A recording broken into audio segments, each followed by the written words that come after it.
a council is formed. The Lord, a resplendent, disgustingly elegant figure, the magistrate of this place, Rabu Tokujin, assembled are two of the generals, both holding the aura of just disgust that he has, yet carrying themselves differently. One man, the man in proper clothing of a samurai with a steel mask, his name Hanmaru. He is the captain of the guard. Next to him, a lowly bandit, Tomakami. These two stand loyally, with Tokujin rubbing his temple slightly. He flicks his fan, and then hovers it over his face slightly before he speaks again. "What is the report?" Hanmaru speaks. "Well, quite simply, sir, ever since arriving, those two have been sitting in the inn, and as we've reported from that one's," he gestures to his right, Tomakami giving his signature grin unabated. Yeah, my boys, they spotted him out on the edge of town." "Oh, the other ones?" "Yes, sir." Hanmaru, glances back towards Tokujin, whose only silhouette seeable through his red draperies, the candles lighting up his form. He puts his fan down after flapping himself with some air, and he reaches down to the corner. A letter received. "Yes, well then." He looks at it. It was signed. It was by a deliveryman who was en route to go and find, generally, the people to help defeat Tokujin's master. That strange one, the one only known as Mr. Grey, seemed to receive these, and from that point, Tokujin's special ability was required to help this deception go further. The original letter wanted them to go to the capital, as is reasonable. However, now they're sent to Hirano, where a trap has been sprung. He looks at the letter, smiles to himself at his absolute artistry. He pulls out another piece of paper and starts, with a small, tiny letter opener, he jabs his finger. Blood pouring out from the wound, except different. Hanmaru and Tomakami cannot see it, but this blood is ink. It is a black color, and it seems to drift out as though his blood was replaced with something else, something more. Tokujin runs his finger along the page, just smearing it quite a bit. Goodness. He flicks his hand slightly and grabs out a little bandage, tying it around himself.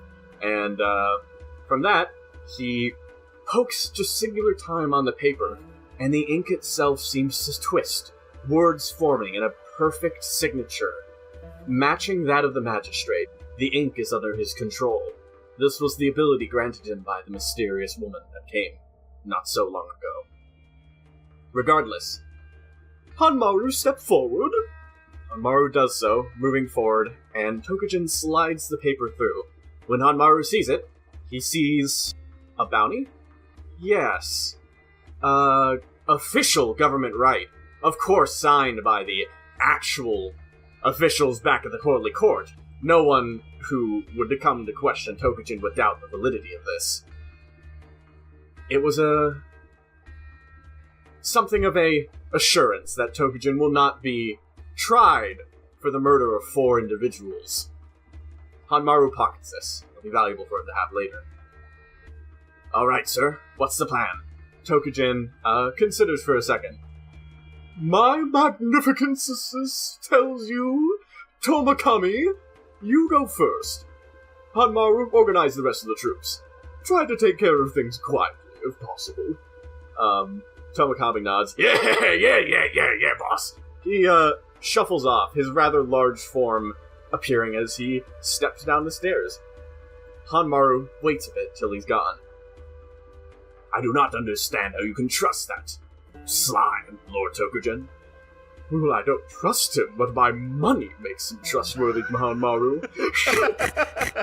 He waves his hand. With my abilities, we have an infinite budget to pay those hooligans. I just simply have to request more from the government, and, well, their response, whatever it is, I can, of course, make that how I wish. Of course, Lord, if you find that usable, then fine. Thanks. I appreciate you taking me back in after what I did. Oh, a little bit of manslaughter is no concern, Hanmaru. You are my most loyal retainer, after all. He, waves his hand. But now, prepare the troops. We don't know how much time we have, after all. Hanmaru takes steps off, leading through the stairs as well, grabbing one of the swords assembled at the edge before he departs. A ceremonial sword that belongs to him. And so Tokujin waits. When both are gone, he simply seems to talk some more, as if speaking to a third individual, one who is not visible but very much there. Quite the interesting fellows, don't you think? Silence. Oh, goodness, boy. You should learn to be more talkative. You can't get far in the world if you don't learn from my magnificent mains. He, opens his fan again and shakes onto his head, the wind blowing against him. He continues, and the person on the other end just... Okay. Tokujin... Watch this. I have prepared an excellent attack. I know that uncouth ninja is on the way, but let me show them the true power of Tokujin. They shall see my worth. He sits, considering his brilliance. His plan so close to being ready to be executed.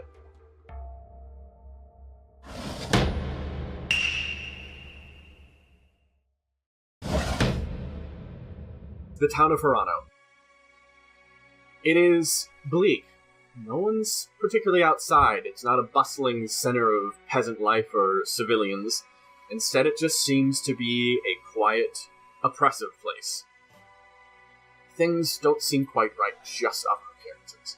However, you know that somewhere in town, the rest of your friend, Buru, is here with whatever aid he was sent with. What a gloomy backwater. Hideo, your friend has poor taste in vacation destinations. So the fucking token layer!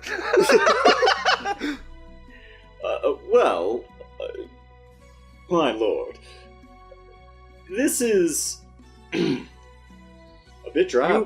As you're here, you're about to talk, you notice, this individual in front of you kind of picking his teeth kind of looks slightly in your direction.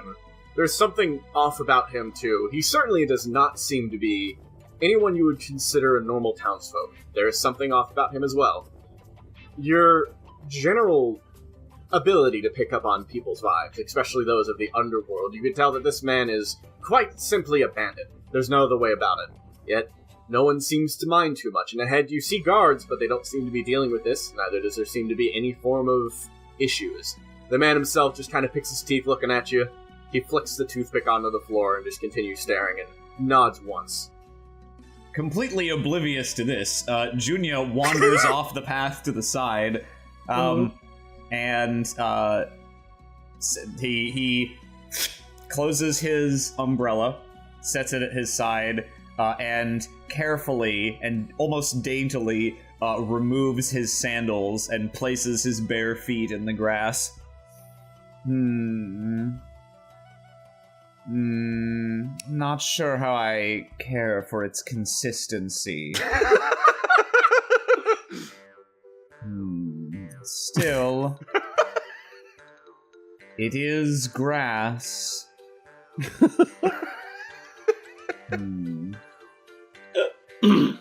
My lord. And this dirt, relatively free of rocks. It is acceptable. Well, did you need something, Hideo? My lord, we'd best not linger. You stand out quite a bit. Well, I should hope so. Not here. What do you think before we proceed into the main thoroughfare and are greeted by bustling hordes of onlookers? Do you think he holds up his umbrella? Do you think the green today, or perhaps the blue? Cherries aren't in season. No, reminds me too much of the mud. What say you?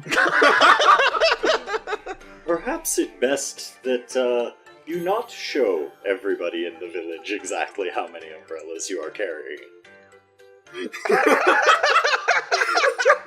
In your finery and your obvious well-grooming, we should probably get to where we need to be. I suppose we shouldn't draw the ire of the jealous. Yes, the gentry await us inside the gate. Well, lead on.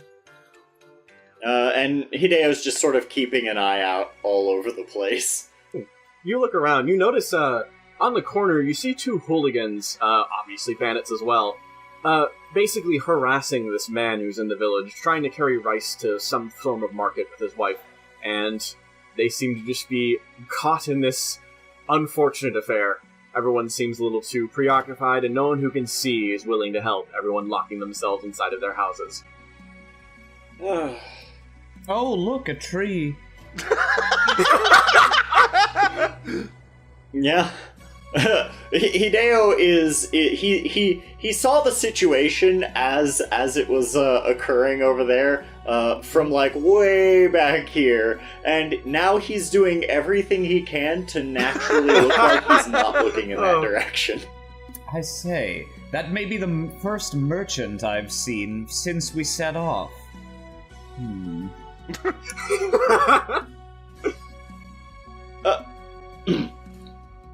Hey, you, Master, you should stay close. I want, Hideo. I want There are for the finer pickpockets things. about. This might be my only chance to replenish my supplies. Your finer things could get lost or stolen by pickpockets. They are very sneaky. I would like to see them try. They'd have to do quite well indeed to separate me from my hard-won possessions.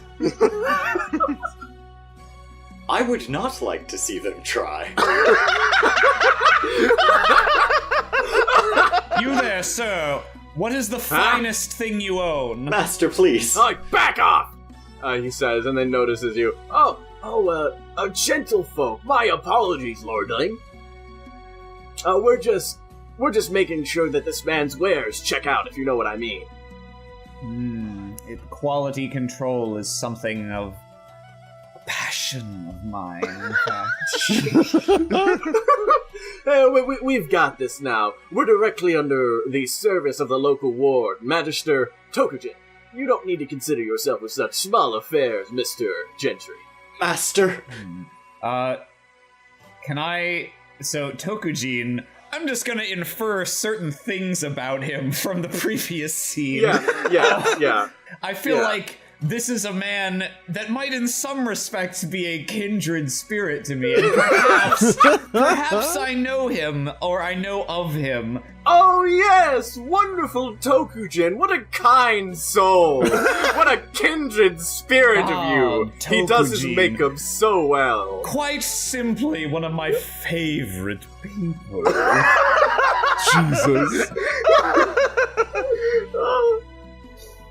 And what say you, does this merchant's wares, do they live up to the standards favored by your master?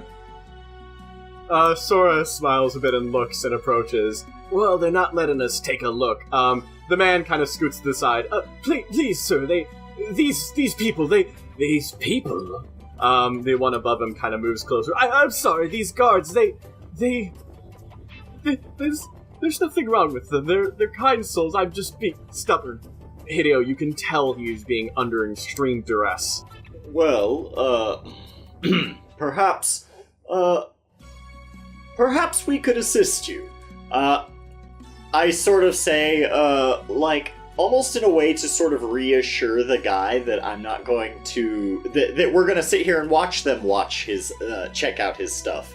To make sure that nothing gets stolen. I mean, are you busy right now, though? You got something... I imagine you have a meeting with Tokujin, right?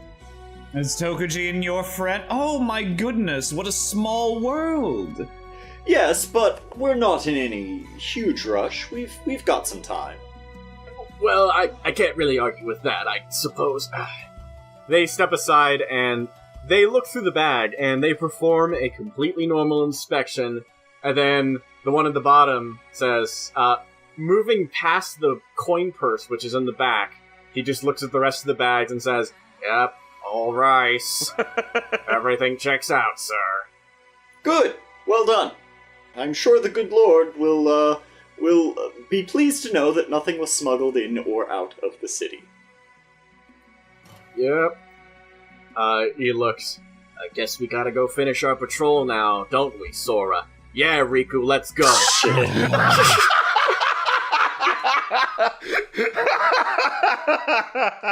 We were doing so well. It's a fucking wash. We can't save it from here.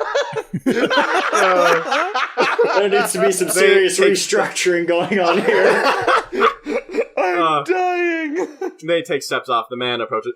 Thank you so much. Yes. They both step up and shake your hands, and the man reaches to grab some coins to give you as a penance for the kindness you've given to him. Don't thank me. I was just making sure that they were doing their jobs. That's all. Yes, thank you. Yes, my good man, I fear you have it rather backwards. People are supposed to give you money in exchange for objects. I'm afraid I only have rice today, sir. But if you come back tomorrow morning, I should have some more goods in store. Oh, see that you do. Rice is...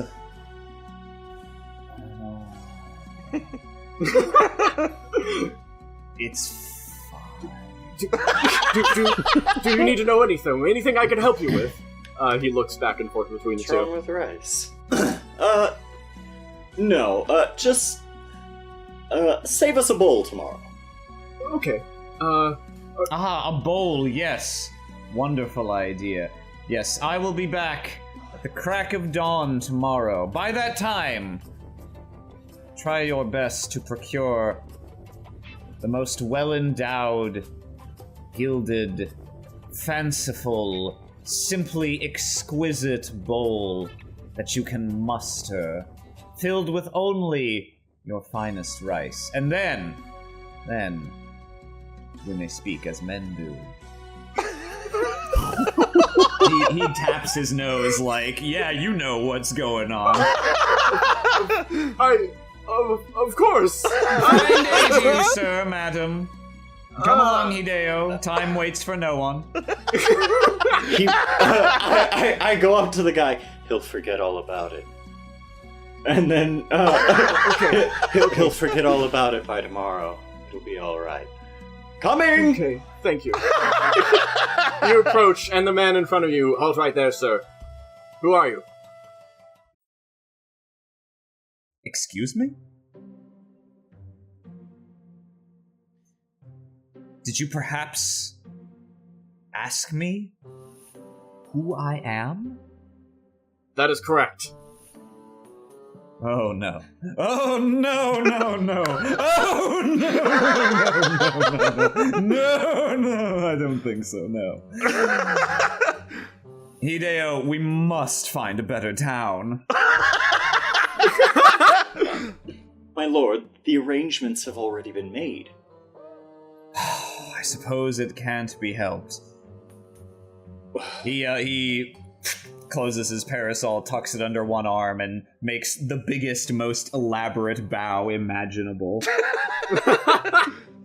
Yoshihara no Junya, of the esteemed Yoshihara clan.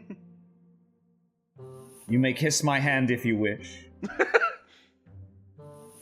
He says, "Oh, right. Of course." He smiles. "Mr. Yoshihara. A pleasure. We're so happy to have you. Unfortunately, Mr. Tokujin can't accept you right now. However, he points his finger over in this direction. That inn right over there has the other visitors that have come to meet with Lord Tokujin. If you could head on right in there, all the drinks are in Tokujin's honor tonight. Very well. Outstanding! Come, my lord, let us not leave them waiting. You take steps through the muddy floor and walk up to this rather shabby inn. It's not. It's actually an impressive building, but it certainly is nothing you would like to stay in for an extended period of time, Yoshiharu. It certainly is.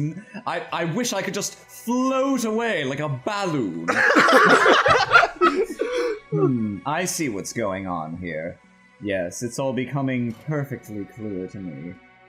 That Tokujin, that clever fox, he knows he needs the extra time if he doesn't want to lose out to me. Oh. But time will avail him of nothing. I will still out-primp him. Jesus. Junior throws the doors open and marches in.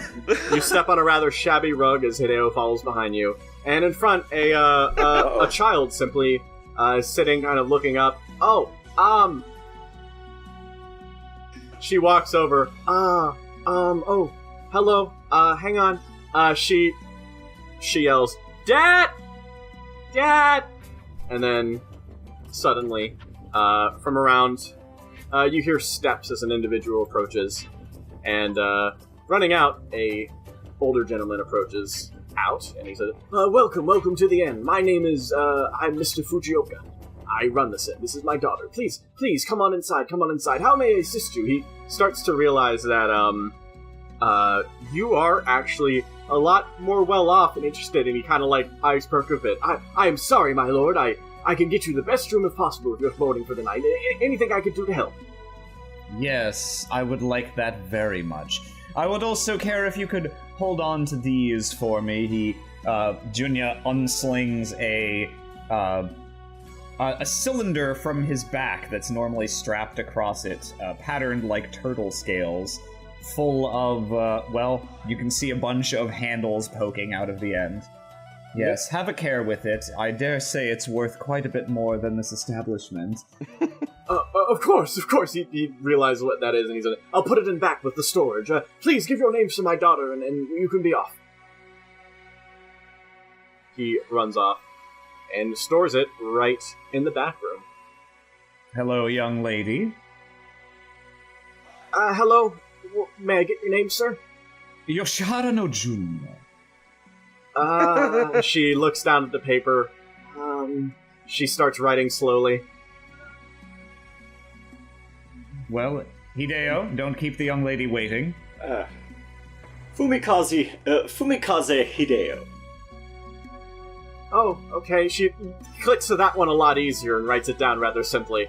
You're both checked in.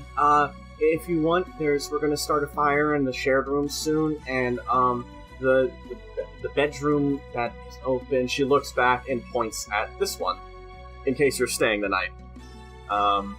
There you go. Thank you for staying at the Fujioka Inn. She bows her head and puts her head to the floor and hands their formal bow, and then sits back up and continues looking through the ledger, and looking like she's trying to learn how to read from it. Thank you.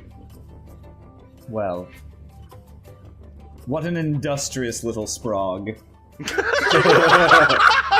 As you come around the corner, you see two tendrils poking along the outside, and they quickly retract as you make footfall, and then you hear thump thump thump thump thump thump thump thump thump thump thump thump thump thump as from around the corner, this significantly more diminutive than you woman flies at you, throws an arm around your shoulder, and gets you in a headlock.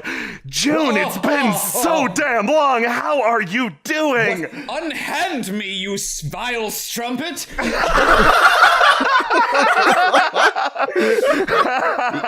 Oh my god. Oh.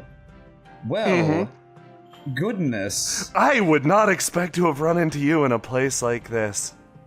No, certainly not. I thought you were off on some manner of crazy crusade. Yeah, I was kicked out of the country for forehead like tenses up for a second. Man's laughter, it's some stuff. It's fine. She still has you in a headlock. Ooh, who's your friend?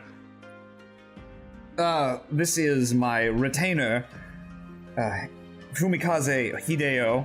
I bow. The greatest, one of the greatest duelists in all of Raoji. Oh, you're a duelist? I would love nothing more than to Really? fight you.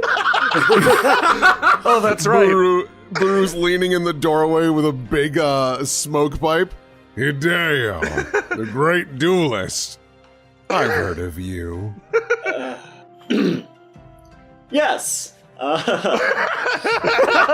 Well, it seems I've managed to garner some manner of reputation in my time. Looks over at Junya. Yeah, looks like it. Show wheels Junior around so that she can successfully point him at Buru. And this is Yes, out. perhaps you've also heard of me, Yoshihara no Junya. It feels like he's trying to go for emotion, but I'm not letting him. Sho says keeping him in the headlock. Big toothy grin. Buru approaches, towering over this man, and extends a hand. Okayama Buru. Buru's fine. I'm also Fascinating. known as the Bronze Bull. Detaches. He cricks his neck after being in a really weird half suplexed position for the past 45 seconds. Charmed. You know, the show, you didn't tell me that you had befriended an ogre. That is the sort of thing I feel it is polite to mention. I always meant to keep in touch, but, trails off! Well, if you too have known the sting of exile, perhaps the two of us are destined to become closer than ever. You have faced being exiled, huh? Indeed. My name is cursed throughout the capital, sung in the taunting chants of 1,000 urchins. Neat. I was one of those urchins. Anyway, you guys wanna sit down? Yeah, come on. Of course. The man steps aside and sits down for a moment while the fire is lit. Buru comes around the corner and puts a hand on the man's shoulder. Thank you very much. This is wonderful, and hands him No problem. a couple coins. Oh, goodness, so gracious. I'm actually just about to get the tea ready. He steps back in the room and starts fumbling around with some tea. Well, thank you very much. We have guests, so we're gonna need a few extra cups. Okay. Tea at last. Perhaps there is some vestige of civilization to be found in this place. Yes, have a seat, Yoshi and Hideo. Good to see you again. Likewise. Oh, you two know each other? The man squeezes by and puts down some tea, a kettle of tea, while you're all talking. He's just going to do this ceremony and stuff while you're talking, so don't need to concern yourself with this. Yes, I received your letter. I received your letter and knew I had to come out as quickly as I could. It had simply been too long. Buru cocks an eyebrow, and keeps puffing on his smoke and looks at the man as he leaves. You know, Yes. Nothing. Thank you very much. We'll handle it from here. Of course. Hideo, don't get me wrong. I am happy to see you because it's been far too long. I didn't send you a letter, though. Huh? No. I'm certain you did. I reach into my my thing. I reach into my my coat and pull the letter out. I open it up and is this not your signature? It's absolutely your signature. You could even cross-compare with a ledger, and it's perfect.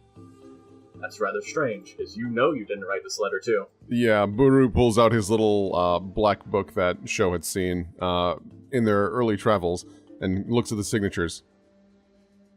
Oh, I don't like the look of that. Yes, I dare say your signature could use a little fancying.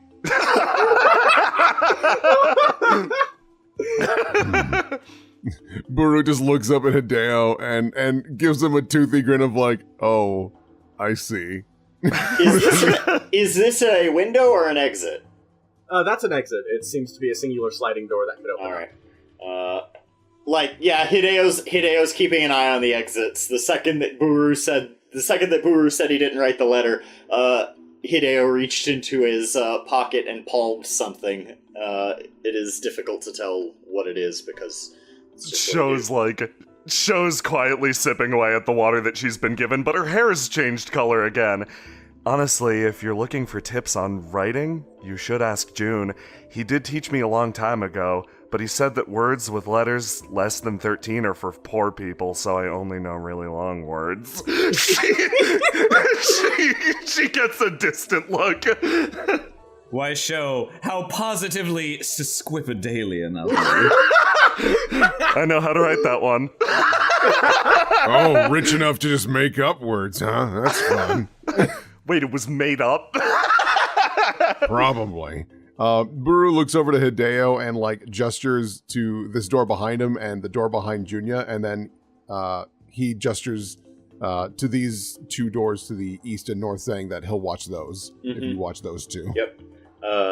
Hideo takes a smell of the tea and sort of presses it up to his mouth, but he's not going to drink it.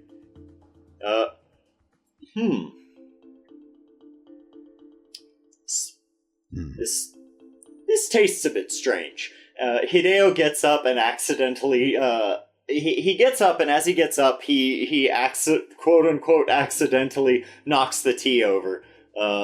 Oops! Oh! Junior was just in the middle of starting to pour a cup. Oh, you Claude, you wretch! Oh, goodness! Oh. I apologize. I must not have set it up stable. He takes the pot. No, I must apologize. It was my servant here who blundered your precious tea onto the floorboards instead of into my mouth. My apologies. My apologies, my lord. No, please. It's no problem. I can prepare another cup if you'd like. Yeah, you know, I'm actually pretty good around the kitchen. Junior puts his hands on this man's shoulders. I would like that very much. You know, you're already overworked as it is, and I'm pretty good in the kitchen myself, so I'd be happy to assist you. I couldn't ask a customer to do something like that. I insist. He looks at you and your massive size is like, just very well, up. very well. He hands you the teacup and goes back out to sit down with his daughter. Much appreciated. Well, tea making. Your friend is full of surprises, sure. He's quite the artist. Thinking back to earlier and all the shattered stuff, let's hope he's learned to hold back just a little bit. Yeah. I assume I know where the kitchen is? Yeah, well, generally, all of the tea stuff is from over here, and he just directly prepared it next to the fire and put it on. So, I see. You can just grab some tea stuff from out of there, and that should be fine. Yeah. Buru is going to kind of look around to see if there's any suspicious things lying about, like a bottle or anything that could lead to like poison or something like that. Perhaps four weirdly underlit guys.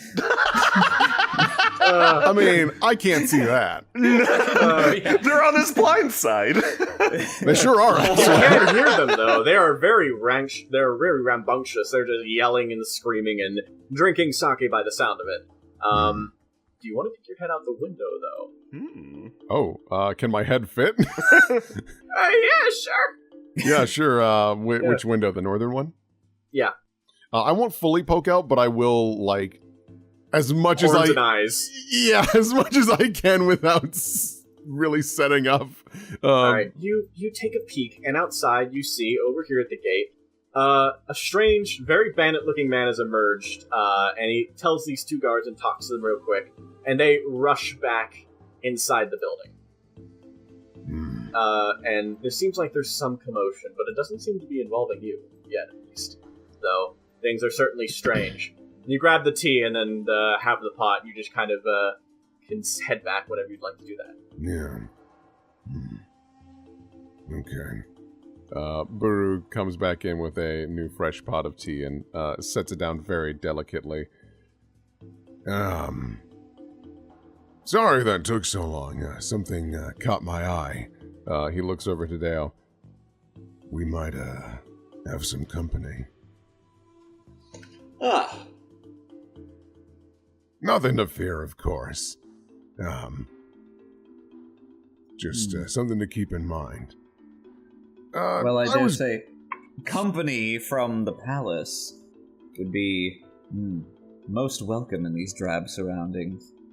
You would think that, wouldn't you? Sho keeps drinking her water. If they want to join us, they can. Yeah. I bet you would actually like them to join us. Her hair is wiggling. Yeah. Oh, dear. Movements more and more. They attempt to move stealthily, but despite their best efforts, they're more than detected. Sho, glancing, you don't hear, or you don't see, but you simply hear the sound of the nearby room, kind of silently, like they're listening to someone talk. Hideo, you can very barely glance. You can kind of see peeking a direct path through these windows. You see some figures kind of peeking and moving around, just in slight glances. Someone's trying to surround the building. Hideo gets up. Excuse me, I must excuse myself for a moment. It's been a long trip on the road. Of course.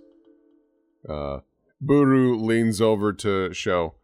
Out of curiosity, can Yoshi do anything besides being annoying? Oh dear! As he sees Hideo leave, Junya leans over. I'm sorry to say it, but I'm afraid poor Hideo just has one of the smallest bladders I've ever seen. At the response of that, Sho just kind of like the corner of her mouth twitches up ever so slightly into a smile. Hideo, you start stepping outward, and this man in front of you almost seems a little surprised that you came out here. You almost seems like he's been caught red-handed. Yuto, the owner yesterday, kind of looked nervously as he just kind of spots. He kind of steps out and kind of looks like he's wondering if he should interfere. And the man kind of takes a step closer, and knowing the armed guard, Fujioka kind of moves up. My apologies, sir. Is there something wrong? Could I assist you?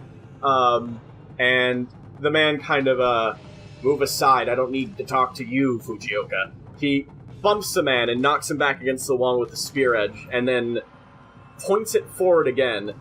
You're under arrest. Oh. Am I? I assure you, I just got here today. I have committed no crime. He looks, and with you saying that, he kind of holds the spear point tighter, and almost seems to ignore that. My boss has informed me. But enough of this. I don't need to explain anything to you. Come on, we're going. Oh. The papers from the capital tell me all I need to know.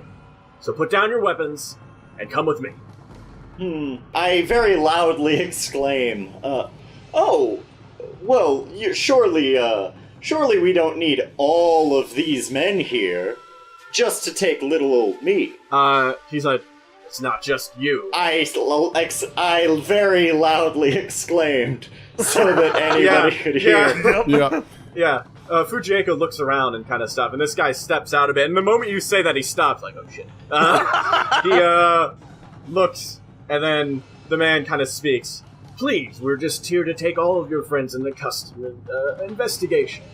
Honestly, the man steps out speaking, to hell with that! Let's just kill him! He pulls out his sword and begins charging at Hideo from behind. Oh shit! Okay. Hideo just sort of sidesteps, leaving his foot like leaned out forward.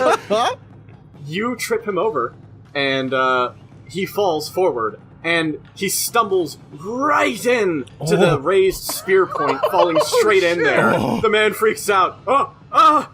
Attack! Oh dear! And then combat erupts across the entire inn.